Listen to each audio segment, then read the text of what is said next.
सुजय विखेंबाबतच्या आक्षेपार्ह ऑडिओ क्लिपवरून समर्थक आक्रमक झालेले पाहायला मिळाले।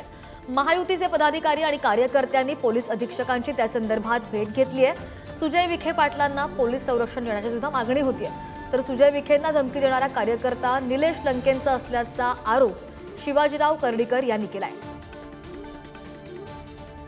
आमची मागणी आहे का खासदार सुजय विखे पाटलाला संरक्षण दिलं पाहिजे आणि झेड दर्जाचं संरक्षण दिलं पाहिजे आणि ज्या गणेश नावाच्या कळसगावच्या व्यक्तीला धमकी दिली त्यालाही सुद्धा पोलीस बंदोबस्त देण्याचं काम केलं पाहिजे।